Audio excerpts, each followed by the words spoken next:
Hey guys, welcome back to chill medicos. तो यार जो पिछला लेक्चर हुआ था ना अपना, उसमें मैंने आपको बता दिया है कैटाबॉलिज्म ऑफ प्यूरिन न्यूक्लियोटाइड्स। ठीक है, मतलब कि प्यूरिन की जो न्यूक्लियोटाइड्स होते हैं उनका कैटाबॉलिज्म होगा, कैसे वो यूरिक एसिड में कन्वर्ट होती है। और जो आज की जो वीडियो है ना, उसमें बताने वाला हूँ आपको डिसऑर्डर ऑफ प्यूरिन मेटाबॉलिज्म। जो प्यूरिन मेटाबॉलिज्म होता है यार, उसके क्या क्या डिसऑर्डर्स होते हैं, ठीक है, क्या क्या डिसऑर्डर्स होते हैं उसमें, जिसमें आज अपन मेनली पढ़ने वाले हैं वो है अपना गाउट। ठीक है, इतना अपने को समझ आता है। और यार अगर आप नए हो यार मेरे चैनल पे ना, तो आप मेरे चैनल को सब्सक्राइब कर लो, क्योंकि मैं आपको सारी बायोकेमिस्ट्री पढ़ाने वाला हूँ और आपको सारे नोट्स भी प्रोवाइड करूँगा, जिसकी लिंक मैं अपने डिस्क्रिप्शन बॉक्स में देता हूँ और वो आपको टेलीग्राम चैनल पे मिल जाते हैं। ठीक है, तो यार अपन स्टार्ट करते हैं अपना गाउट। ठीक है, गाउट को हिंदी में गाठिया रोग भी बोलते हैं यार। ठीक है, जो तो आप लोग जानते होंगे। तो gout is a metabolic disorder associate with an elevated level of uric acid in serum. मतलब कि यार एक मेटाबॉलिक डिसऑर्डर है जो कि एसोसिएट करता है किसके साथ, कि अपना जो सीरम होता है बॉडी में, ठीक है, तो उसमें ना जो अपना लेवल होता है यूरिक एसिड्स का, वो क्या कर जाता है, इंक्रीज़ कर जाता है सीरम में यूरिक एसिड का लेवल। उसके क्या क्या कारण हो सकते हैं यार, कॉज मैं आपको बताता हूँ। पहला कॉज क्या हो सकता है, या तो इंक्रीज़ हो रहा है फॉर्मेशन ऑफ यूरिक एसिड, या फिर जो यूरिक एसिड आपका बॉडी में बन रहा है वो ज़्यादा जल्दी जल्दी बन रहा है। ठीक है, इंक्रीज़ हो गया नॉर्मल से ज़्यादा। ठीक है, सेकंड क्या हो सकता है, या तो जो आपके रीनल से एक्सक्रीशन होता है, ठीक है, यूरिक एसिड का, वो एक्सक्रीशन क्या हो रहा है, डिक्रीज़ हो रहा है। तो क्या होगा, डिक्रीज़ अगर नहीं निकल पाएगा तो बॉडी में एक्यूमुलेट होगा तो इंक्रीज़ करेगा, या तो फिर फॉर्मेशन ज़्यादा हो रहा होगा बॉडी में तो भी इंक्रीज़ कर जाएगा। ठीक है, इतना अपने को समझ आ गया। नोट देखते हैं, एक नोट लगा रखा है अपन ने यहाँ पे। क्या है, gout is associate with hyperuricaemia. ठीक है, हाइपर यूरेसीमिया मतलब क्या होता है कि अपना ब्लड में, ठीक है, ईमिया मतलब ब्लड, उसमें यूरिक एसिड का लेवल इंक्रीज हो जाना। ठीक है, ब्लड में यूरिक एसिड का लेवल इंक्रीज हो जाना। ठीक है, तो क्या कह रहे हैं ये, कि अगर आपको गाउट है तो अपन बोल सकते हैं कि आपको हाइपर यूरेसीमिया है। बट अगर आपको हाइपर यूरेसीमिया है तो अपन ये नहीं बोल सकते कि यार हमेशा आपको गाउट ही होगा। ठीक है, maybe some condition hyperuricaemia में गाउट नहीं होता है। ठीक है, ये अपना नोट था। अपन देखते हैं क्लासिफिकेशन ऑफ गाउट। ठीक है, तो क्लासिफिकेशन में अपन क्लासिफाई करते हैं इसको दो टाइप में। ठीक है, टू टाइप्स में करते हैं। एक होता है प्राइमरी गाउट और दूसरा होता है अपना सेकेंडरी गाउट। ठीक है, सिंपल। अब बात करेंगे अपन यहाँ पे प्राइमरी गाउट की। ठीक है, प्राइमरी गाउट में क्या बोला जा रहा है, यहाँ पे इनबॉर्न एरर है। ठीक है, inborn error of metabolism due to the over production of uric acid. क्या होता है कि इनबॉर्न मेटा मतलब कि जैसे ही बच्चा जन्म लेता है ना, वैसे ही उसके साथ मेटाबॉलिकल एरर आ रहा है। ठीक है, उसमें क्या हो रहा है, उसमें over production of uric acid का हो रहा है। ठीक है, सेकेंड पॉइंट क्या है, increase the level of uric acids associate with the increase synthesis of purine nucleotide. ठीक है, अगर मान के चलो कि आपकी बॉडी में यूरिक एसिड्स का लेवल बढ़ रहा है तो वो एसोसिएट किसके साथ होता है, कि आपकी बॉडी में जो प्यूरिन न्यूक्लियोटाइड्स हैं उनकी भी सिंथेसिस क्या कर रही होगी, उस टाइम पे इंक्रीज़ कर रही होगी। ठीक है, आगे चलते हैं। और आप ऐसे समझिए, अगर आपकी बॉडी में प्यूरिन की जो न्यूक्लियोटाइड्स हैं वो अगर बढ़ रही हैं तो क्या होगा, न्यूक्लियोटाइड्स का कैटाबॉलिज्म होगा। कैटाबॉलिज्म अभी पढ़ाया मैंने आपको पिछले लेक्चर में। कैटाबॉलिज्म होगा तो क्या होगा, वहाँ पे यूरिक एसिड का फॉर्मेशन है। ज़्यादा आपके पास न्यूक्लियोटाइड होंगी तो ज़्यादा कैटाबॉलिज्म होगा, तो ज़्यादा यूरिक एसिड होगा, और ज़्यादा यूरिक एसिड अगर आपके पास होगा तो क्या होगा, वो बॉडी में एक्यूमुलेट करने लगेगा। ठीक है, अब यहीं पर देखते हैं कि अपनी बॉडी में जो इंक्रीज़ क्यों कर जाता है, because defective enzymes of purine nucleotide biosynthesis such as. क्या होता है कि जो प्यूरिन की जो अपन न्यूक्लियोटाइड्स बायोसिंथेसिस करवाते हैं, मैंने आपको बताया था साल्वेज पाथवे में। ठीक है, उसकी कुछ स्टेप मैंने आपको वहाँ पर डीनोवा की भी बताई थी। ठीक है, तो उसमें क्या होता है, अपनी इस वजह से क्या होता है, इंक्रीज हो जाता है। ठीक है, यूरिक एसिड का लेवल और न्यूक्लियोटाइड का सिंथेसिस, जिसमें पहला एंजाइम देखो आप, PRPP सिंथेस। ठीक है, मैंने आपको बताया था, आप अगर वीडियो नहीं देखी हो तो मैंने आपको साल्वेज पाथवे वाली एक वीडियो पढ़ा रखी है। ठीक है, प्यूरिन न्यूक्लियोटाइड का सिंथेसिस, तो आप वो वीडियो पहले देख लेना, तो ये वीडियो आपको बहुत ज़्यादा समझ में आने वाली है। ठीक है, तो PRPP सिंथेस अपना एंजाइम होता है, और सेकंड होता है ग्लूटामीन। ठीक है, PRPP अमीडो, ठीक है, अमीडो ट्रांसफरेज। ठीक है, ये तो अपने को पता है। ये अपने दो एंजाइम क्या होता है, नॉर्मली अगर देखा जाए तो जो PRPP सिंथेस होता है और ग्लूटामीन PRPP सिंथेस एंजाइम होता है। सिंथेस नहीं, यहाँ पे आएगा अपना अमीडो ट्रांसफरेज एंजाइम। ठीक है, यहाँ पे गलती से लिख गया सिंथेस, तो आप इसको ठीक कर लेना, यहाँ पे होगा अमीडो ट्रांसफरेज एंजाइम। ठीक है, तो ये क्या करते हैं, ये नॉर्मली रेगुलेटेड होते हैं किससे, एलोस्टेरिकली फीडबैक से। ठीक है। क्या होता है यहाँ पे, जो PRPP सिंथेस होता है ना, इसके ऊपर AMP नेगेटिव इफेक्ट डालता है। AMP इज अ न्यूक्लियोटाइड, इसके ऊपर नेगेटिव इफेक्ट डालता है, तो ये क्या करता है, ये रेगुलेट होकर रह जाता है, मतलब कि रेगुलेट हो रहा है, ठीक है। और जो ग्लूटामिन PRPP अपना अमीडल ट्रांसफरेस, इसके ऊपर GMP डालता है, नेगेटिव फीडबैक इफेक्ट, ठीक है। अब मैं आपको बताता हूँ क्या होता है इसमें, और इसको मैं आपको लेके चलता हूँ जो मैंने पीछे आपको पढ़ाया था, ठीक है, उससे आपको अच्छे से समझ में आ जाएगा।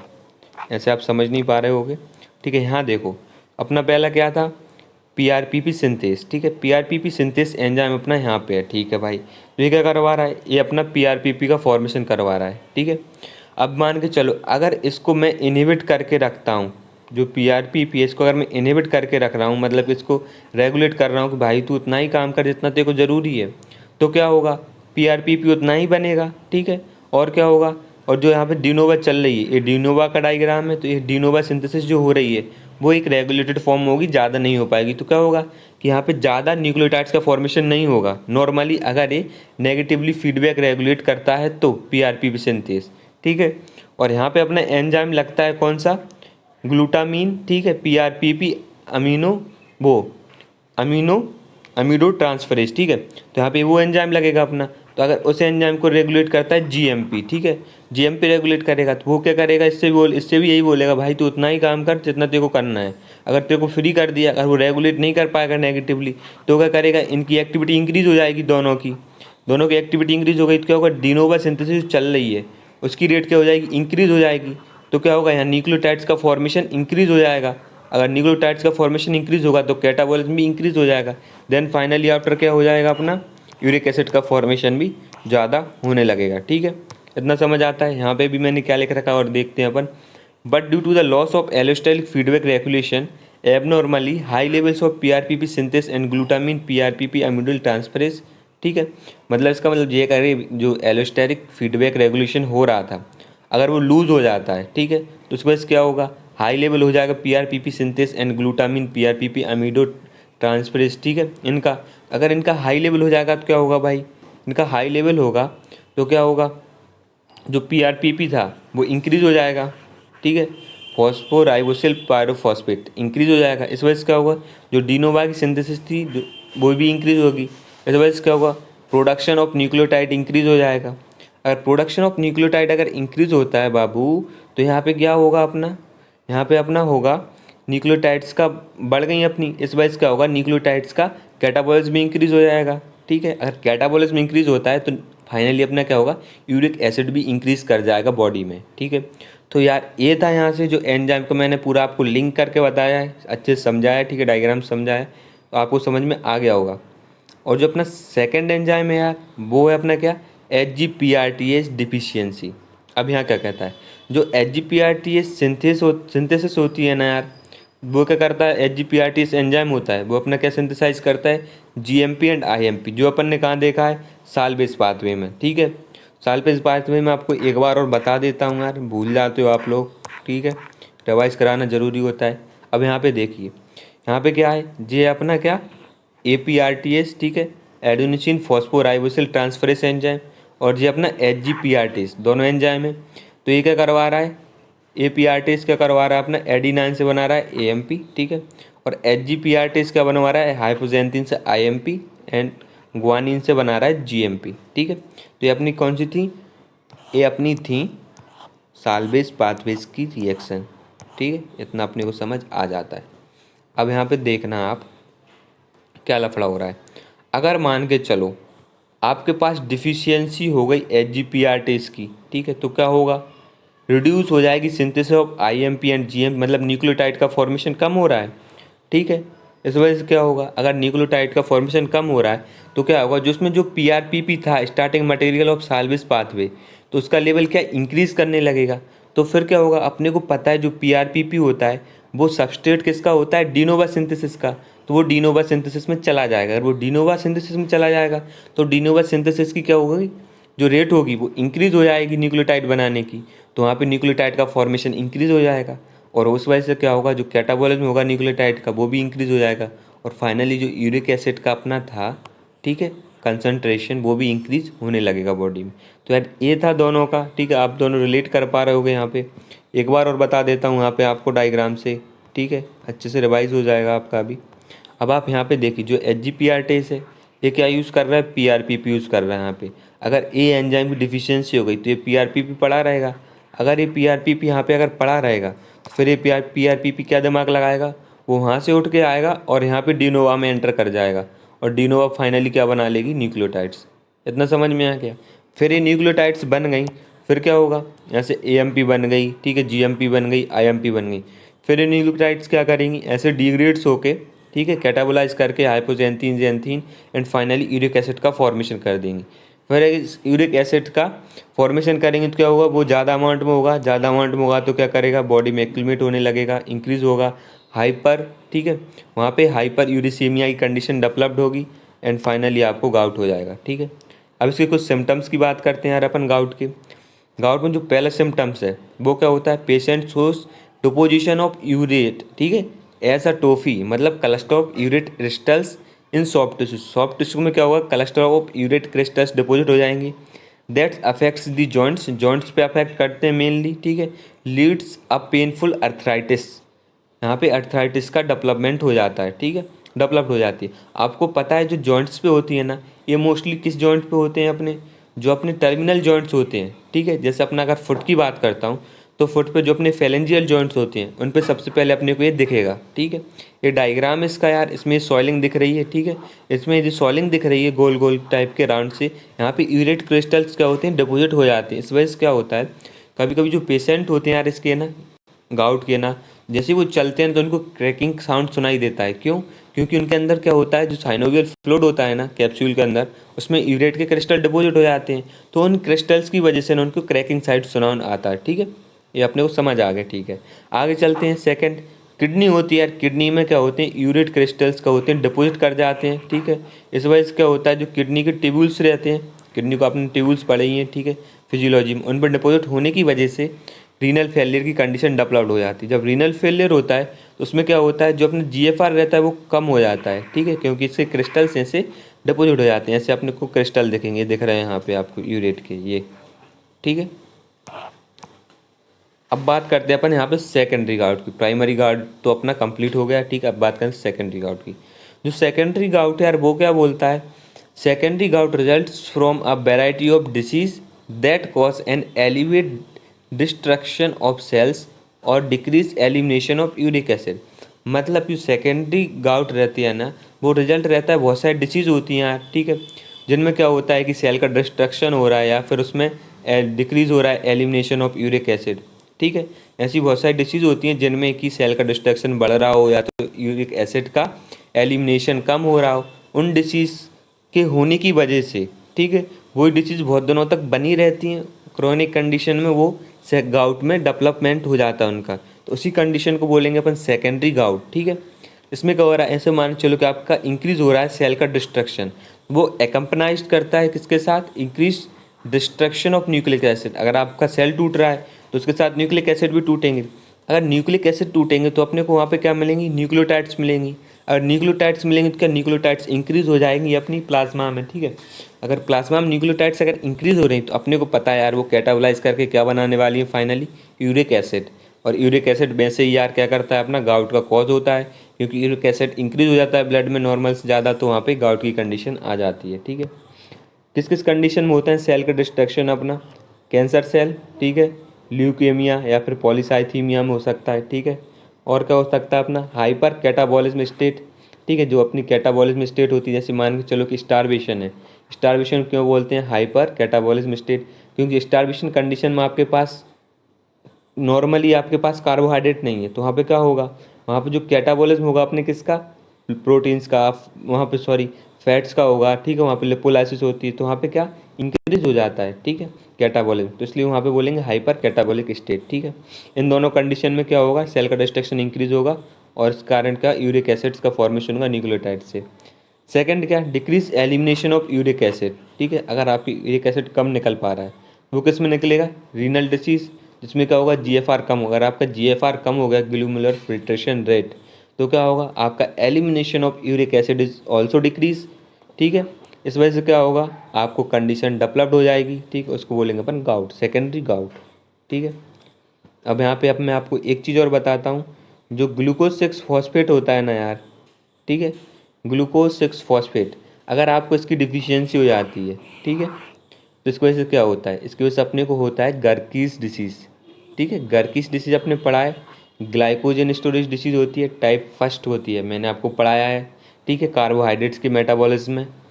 और यहाँ पे एक चीज़ देखिए, जो ग्लूकोज 6 फॉस्फेट होता है यार अपना, ठीक है, वो कन्वर्ट होगा ग्लूकोज में, किस एंजाइम की मदद से होता है वो होता है अपना ग्लूकोज 6 फॉस्फेट एंजाइम की मदद से होता है। ठीक है, ग्लूकोज 6 फॉस्फेट एंजाइम होता है जो कन्वर्ट करवाता है ग्लूकोज 6 फॉस्फेट को ग्लूकोज में। अगर इसकी डिफिशियंसी है तो क्या होगा, इसकी अगर डिफिशियंसी है तो अपना कन्वर्ट नहीं हो पाएगा ग्लूकोज में। चलो भाई, इतना अपने को समझ आता है। फिर क्या हुआ, जो ग्लूकोज 6 फॉस्फेट है वो एक अल्टरनेटिंग पाथवे लेता है जिसको अपन बोलते हैं HMP shunt, hexose monophosphate pathway. ठीक है, संट।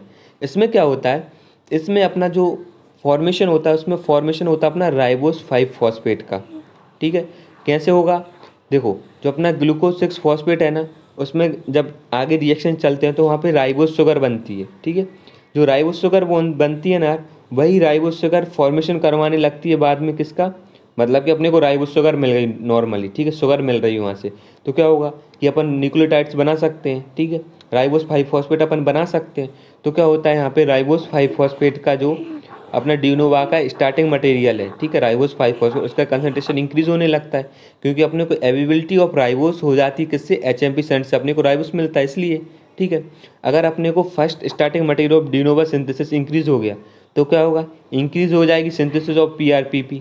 ठीक है, अगर PRPP, यहाँ पे गलत हो गया RPP, ठीक है, यहाँ पे PRPP है, सही कर लेना आप। ठीक है, तो यहाँ पे PRPP की क्या इंक्रीज हो जाएगी, इसकी वजह से क्या होगा, डिनोवा सिंथेसिस भी क्या इंक्रीज हो जाएगी। ठीक है, और डिनोवा सिंथेसिस इंक्रीज होगी तो इंक्रीज हो जाएगा न्यूक्लियोटाइड का फॉर्मेशन, और फाइनली क्या होगा, कैटाबॉलिज्म इंक्रीज होगा प्यूरिन न्यूक्लियोटाइड्स का, और फाइनल डेवलप्ड होगा यूरिक एसिड। ठीक है, तो यूरिक एसिड ऐसे डेवलप्ड होगा और इंक्रीज हो जाएगा आपके ब्लड में, इसका तो ऐसे भी आप यहाँ कंडीशन डेवलप हो जाएगी। मतलब कि अगर किसी को गर्कीज डिसीज़ अगर वो लॉन्ग टर्म तक अगर होती है ना, ग्लाइकोजन स्टोरेज डिसीज़, तो वो बाद में ना सेकेंडरी गाउट का फॉर्म ले लेती है। यहाँ पे देखो, यहाँ पे मैंने अच्छे से बता रखा है आपको, यहाँ पे आपको रिवाइज करवा देता हूँ। जो अपना ग्लूकोज 6 फॉस्फेट था यार, ठीक है, ये क्या हो रहा है, ग्लूकोज से यहाँ पे आ रहा है। ठीक, और ग्लूकोज 6 फॉस्फेट से अपना क्या बनना है, ग्लूकोज, तो एंजाइम कौन सा लग रहा है, ग्लूकोज 6 फॉस्फेटेज। अगर ये डिक्रीज हो रहा है तो क्या होगा, एक अल्टरनेटिंग पाथ भी लेता है HMP शंट, जिसको मैंने बताया, उसके वजह से क्या फॉर्मेशन होता है, राइबोस 5 फॉस्फेट। जो राइबोस 5 फॉस्फेट होता है this is starting material of de novo synthesis, और यहाँ पे एंजाइम लगता है PRPP सिंथेस, जो कन्वर्ट करवाता है राइबोस 5 फॉस्फेट को PRPP, मतलब फॉस्फोराइबोसिल पायरोफॉस्फेट में। ठीक है, फॉस्फोराइबोसिल पायरोफॉस्फेट ग्लूटामीन के साथ मिलकर बनाता है 5, ठीक है, 5 फॉस्फोराइबोसिल अमीन। ठीक है, जो PPRP ग्लूटामिल अमीडो ट्रांसफरेज, जो मैंने आपको एंजाइम बताया है पीछे। ठीक है, ये हो गया। इसके बाद क्या होगा, इसके बाद एक कन्वर्ट हो जाता है किसमें, इनोसिन, मतलब कि मोनोफॉस, मतलब न्यूक्लियोटाइड में अपन बोल सकते हैं। तो क्या होता है, अगर HGPRTase आपके पास डिक्रीज हो रहा है तो उस टाइम पे क्या होगा, जो हाइपोजेंथिन से इनोसिन मोनोफॉस्फेट बन रहा था वो नहीं बन पाएगा। ठीक है, और जो ग्वानिन से GMP बन रहा था वो भी यहाँ पे नहीं बन पाएगा। ठीक है, तो जो इनका स्टार्टिंग मटेरियल, मतलब जो यहाँ पे जो PPP था, PRPP, ठीक है, PRPP, तो इसको बनने के लिए यहाँ पे IMP बनाने के लिए यहाँ जो PRPP यूज़ होना था नॉर्मली, बट HGPRT कम है, इस वजह से क्या होगा, यूज़ नहीं होगा, तो यहाँ पे इसका अमाउंट इंक्रीज हो जाएगा, तो डिनोवा और चलेगा, तो यहाँ पे न्यूक्लियोटाइड का फॉर्मेशन और होगा, और न्यूक्लियोटाइड फॉर्मेशन और होगा तो क्या होगा, फिर उनका कैटाबॉलिज्म होगा, कैटाबॉलिज्म होगा तो जेंथिन बनाएगा, हाइपोजेंथिन बनाएगा, और फाइनली क्या करेगा, यहाँ पे यूरिक एसिड का फॉर्मेशन इंक्रीज़ कर देगा। ठीक है, आपको यहाँ पता होना चाहिए कि जो एलोप्यूरिनोल होता है वो इनहिबिटर्स होता है जेंथिन ऑक्सीडेज का। ठीक है, इसको आप याद करके रखना, मैं इसको आपको और बाद में बताऊंगा। ठीक है, अब बताता हूँ आपको इसका ट्रीटमेंट। अब देखो, ट्रीटमेंट की बात करते हैं अपन गाउट की, तो आपको पता है कि आपको गाउट का ट्रीटमेंट करना है तो आपको 2 थेरेपी एक साथ देनी पड़ेगी, एक तो न्यूट्रिशनल थेरेपी और सेकंड में आपको देनी पड़ेगी ड्रग थेरेपी। तो यार न्यूट्रिशनल थेरेपी में ये रिकमेंड करते हैं अपन कि यार जो न्यूक्लियोटाइड कंटेनिंग फूड है उसको अपन अवॉइड करें। ठीक है, ये अपने को पता है, जैसे कॉफ़ी हो गई, टी हो गई, और अपन अल्कोहल भी मानते हैं कि अल्कोहल ऑल्सो रेस्ट्रिक्टेड इन, ठीक है, ट्रीटमेंट ऑफ गाउट। गाउट को ट्रीटमेंट करने टाइम पे अपने अल्कोहल नहीं देते हैं। ठीक है, तो मतलब जो न्यूक्लियोटाइड कंटेनिंग फूड है उनको अपन क्या करेंगे, अवॉइड करेंगे। और जो ड्रग थेरेपी में होती है उसमें अपन देते हैं क्या, एलोपिरिनॉल। मैंने अभी यह भी बताया एलोपिरिनॉल क्या होता है, एनालॉग होता है हाइपोजेंथिन का, ठीक है, with inhibits xanthine oxidase completely, ठीक है। मतलब कि अपने को पता था कि जो हाइपोजेंथिन था वो अपना जेंथिन ऑक्सीडेज के साथ क्या करता था, कंबाइन करके फॉर्मेशन करता था जेंथिन का। अगर मान चलो कि हाइपोजेंथिन जैसा ही है एलोपिरिनॉल, तो क्या करेगा, एलोपिरिनॉल जेंथिन ऑक्सीडेज के साथ कंबाइन करेगा, जिस वजह से हाइपोजेंथिन उसके साथ कंबाइन नहीं हो पाएगा जेंथिन ऑक्सीडेज के साथ, और वहाँ पे हाइपोजेंथिन का फॉर्मेशन नहीं हो पाएगा। ऐसे बताया मैंने आपको, यहाँ पे जो जेंथिन ऑक्सीडेज था वो हाइपोजेंथिन के साथ कंबाइन करेगा और यहाँ पे क्या, यूरिक एसिड में कन्वर्ट नहीं होने देगा। इस वजह से क्या होगा कि आपकी बॉडी में हाइपोजेंथिन का अमाउंट इंक्रीज़ होगा। हाइपोजेंथिन और जेंथिन का अमाउंट इंक्रीज़ होने की वजह से क्या होगा, आपने को एक चीज़ पता होनी चाहिए, जेंथिन और हाइपोजेंथिन होते हैं ना, वो मतलब कि मोर सॉल्युबल होते हैं, ठीक है। सॉल्युबल होने की वजह से क्या होता है, ये एक्यूमुलेट नहीं कर पाते बॉडी में और ये ईजिली एक्सक्रीट कर जाते हैं। तो यहाँ पे अपने कोई प्रॉब्लम डेवलप नहीं होती क्योंकि ये एक्सक्रीट कर जाते हैं नॉर्मली। तो यार यही था ट्रीटमेंट, ठीक है। अगर आपको गाउट आता है तो गाउट में अपने को क्या क्या लिखना है मैं आपको फिर से एक बार बता देता हूँ, ठीक है।